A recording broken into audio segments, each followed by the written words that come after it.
Agora para falar sobre o CEMADEM e o lançamento do sistema GeoRisc de previsão de deslizamentos de terra.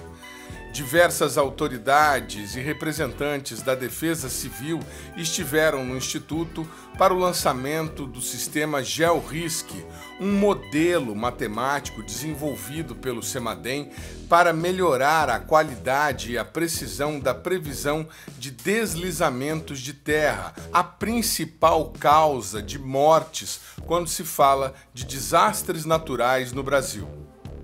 A promessa é de que o novo sistema seja capaz de realizar previsão de deslizamento com até 72 horas de antecedência, um avanço significativo em relação ao que acontece com a metodologia atual, que proporciona no máximo 24 horas de antecedência para que as defesas civis possam receber os alertas, se organizar e proteger as pessoas em locais de risco. Além da antecedência, o novo sistema promete uma eficiência maior na previsão dos deslizamentos, segundo o CEMADEM, com um aumento de 13% na taxa de detecção de ocorrências e de 15% no índice de acerto das análises de risco quando comparado com os métodos tradicionais. O que muda com a GeoRisc? Muda bastante, né? Porque até hoje a previsão de situações que podem levar a deslizamentos era feita de forma totalmente subjetiva, utilizando limiares críticos de chuva. A partir da rede que nós temos, íamos observando o valor da chuva acumulada, olhando constantemente a previsão futura de chuva, né? A previsão meteorológica. Então, assim, baseado no conhecimento, na experiência dos especialistas, era que se decidia o envio de uma alerta de deslizamentos. Então, isto nos coloca num novo patamar, porque o que estamos inaugurando hoje é um modelo de previsão de deslizamentos de terra. Assim como a minha área, a meteorologia, né, faz 30, 40 anos atrás, fazia previsão totalmente subjetiva, e essa previsão tinha um prazo muito curto, de no máximo 48 horas, o índice de acerto de 60% no máximo, e hoje com modelos numéricos você tem a possibilidade de ter uma previsão muito mais detalhada e estendida. Essa situação agora vamos ter também para os deslizamentos de terra. Então, o modelo ele vai permitir uma melhor detecção dessas situações e, fundamentalmente, estender o prazo da previsão até 72 horas.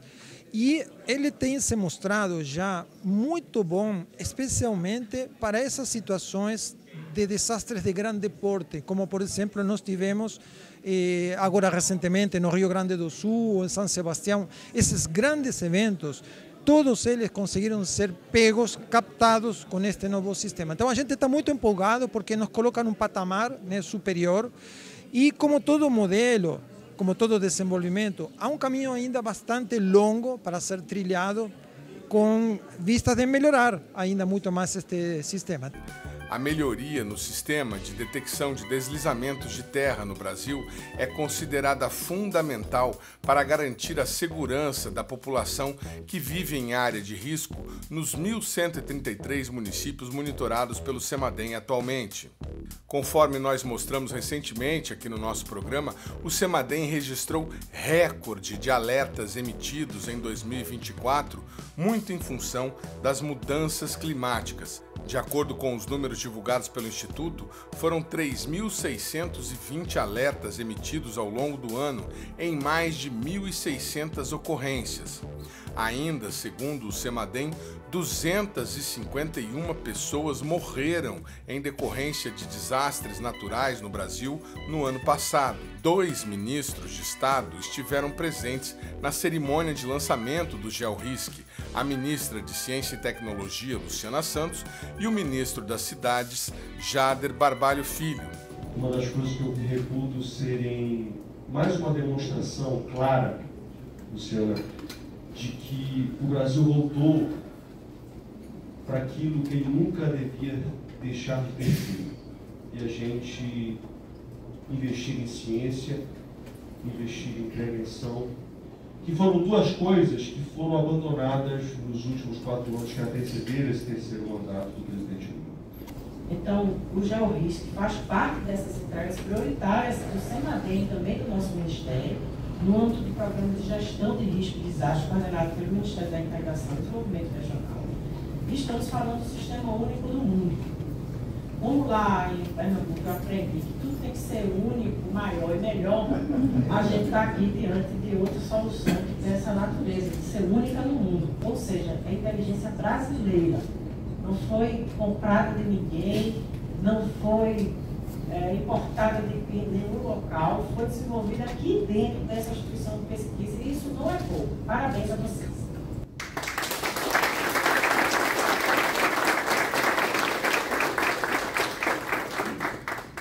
O pesquisador Pedro Ivo Camarinha, especialista em geodinâmica, foi o responsável pelo desenvolvimento do projeto e também pela apresentação de suas principais características durante o evento. Para explicar o funcionamento do modelo matemático criado pelo SEMADEM, que compila dados de diversos outros modelos, Camarinha fez uma analogia usando a si mesmo como paciente de uma enfermidade difícil de ser diagnosticada diante de médicos e exames diferentes. Mas para entender o que é que a gente faz, eu não vou seguir o caminho da explicação mais técnica, porque talvez não se conecte com a realidade de todos aqui que estão ouvindo, né? Mas tem esse termo risco, né? É muito comum quando nós estamos falando de uma coisa relacionada à saúde. Em outras terminologias que aqui vão estar presentes, como diagnóstico, prognóstico, né, meteorológico, margem de risco, também é muito comum quando nós falamos de saúde. Então, vou contar uma breve história que aconteceu, isso é real comigo, durante a pandemia, nos primeiros meses de pandemia. Um dia eu acordei ali, no mês de abril de 2020, uma dor no peito muito forte, no meio do peito. Não sabia o que era, Covid tinha acabado de começar, e bate aquele desespero. Será que eu estou com esse bendito Covid? O que acontece? Preocupações, será que eu quebrei alguma coisa, mas não estou saindo de casa? Será que é um problema no coração? O que está por vir? E nessa incerteza, obviamente, a primeira coisa é consultar um médico, né? Mas naquela época também estava difícil para o hospital, e eu felizmente tenho vários amigos médicos, né? Então logo consultei esses amigos para poder saber, olha, o que eu devo fazer, né? Eu fui seguir a recomendação de fazer exame de imagem. No laudo não saiu nada, porque nessa época eu estava focado em olhar o pulmão, né? E não tinha nada no meu pulmão, então no laudo saiu nada. Eu tinha um amigo cardiologista que eu enviei para ele o laudo e ele detectou uma osteocondrite, espessamento do músculo esquelético amarelo. E a gente foi procurar entender o que aconteceu e aqui veio uma das minhas mensagens de hoje. Eu tive esse problema porque eu segurei um espirro no elevador na época de Covid. E segurar espirro pode causar esse tipo de problema, inclusive causar fratura na costela. Então vejam, né? Eu tinha ali com medo do que era, consultei 3 médicos, fizemos alguns exames, mas mesmo assim, né, demorou um pouco para a gente poder entender o que acontece. Então, o que a gente faz aqui não é muito diferente do fisiológico que em outros cursos, né? Imagina que a gente cria algumas regras, se eu colocar uma previsão do tempo, ele pode me indicar, dado o conhecimento da chuva, onde que aquele risco, né, onde que a chance de deslizamento acontecer é maior em comparação com a outra. Então, a gente utiliza esse modelo de previsão de tempo dentro de uma sistemática, né? E ele traz esse resultado. Talvez vocês nem enxerguem, mas nesse exemplo vocês mostrariam que tem uma pequena região em Minas Gerais que tinha algum tipo de risco associado. Se eu uso esse resultado para o mesmo dia de um outro produto, olha como sai diferente essa estimativa das chances e de onde os deslizamentos podem acontecer. Se eu uso um terceiro, não aparece nada. E se eu uso um outro produto, aparecem algumas outras regiões nos diferentes níveis. Aí a pergunta é, isso ajuda ou isso atrapalha? Né? Aqueles montes de médicos indicando cada uma coisa, o que eu faço? Então é claro que a gente, aqui dentro da sala de situação, com o passar do tempo, a gente sabe interpretar cada um desses produtos, as suas limitações, seus potenciais, e fazer os boletins de previsão do tempo, de risco, perdão, de uma forma bastante bem direcionada. Mas a ideia é justamente equacionar tudo isso com uma entrega única, que é o que o GeoRisc faz, né? Ele pega ali, avalia os condicionantes pretéritos de chuva antecedentes de até 7 dias. A gente acopla múltiplos modelos de previsão do tempo, baseado nos limiares críticos de precipitação, que é basicamente, quando aquela chuva atingir esse valor, aumentam muito as chances de deslizamentos. Ele aplica uma equação como se fosse uma receita de bolo, combinando todos esses modelos, e entrega o resultado único. que aparece na forma desse mapa, que hoje está bonito, com algumas métricas estatísticas ali. O que a gente faz ao longo do tempo é justamente comparar o quanto esse resultado do GeoRISC está acertando ou está errando. E a gente só consegue fazer isso porque aqui no CEMADEM a gente tem, né, esse banco de dados de registro de ocorrência chamado Zendesk. Então, olha, se eu estou sinalizando que uma região tem um risco alto, nada mais justo que eu avaliar no dia seguinte se teve uma ocorrência ou se não teve, para eu poder ir balizando, calibrando o meu sistema. Então, o que a gente faz dentro do escopo do projeto é justamente comparar esses resultados ao longo do tempo, sinalizando ali que modelos são melhores que quais. Isso vai se retroalimentando, calibrando cada vez mais o sistema para que essa entrega, né, que o usuário final, seja aqui dentro da sala de situação ou qualquer outra pessoa que hoje acesse, possa ter sempre um resultado de melhor qualidade. O que é essa melhor qualidade? É detectar mais eventos que causam deslizamentos e enviando menos alertas falsos, que a gente chama, né? Quando você tem uma situação que não se concretiza. O desenvolvimento do sistema, único no mundo, custou apenas o salário dos alunos bolsistas em mestrado e doutorado no próprio CEMADEM. E é um investimento relativamente barato. Eu digo barato porque, se for na iniciativa privada, esse projeto ia ser umas 10 vezes mais. Inclusive, a gente subiu essas informações do projeto nas inteligências artificiais, como o ChatGPT, DeepSeek, fala, fica para mim, quanto custa um projeto desse? Façam isso depois.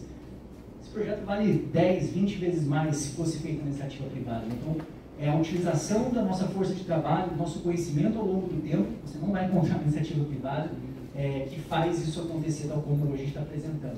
Ao final da apresentação, o pesquisador fez questão de reunir os participantes do projeto para receber as homenagens dos presentes. Sem esse pessoal, claro, em nome de todos os outros, a divisão de produtos integrados, a operação de pesquisa, que vocês só tivessem que a gente terminar a apresentação com palmas, porque o projeto é isso. Obrigado, pessoal.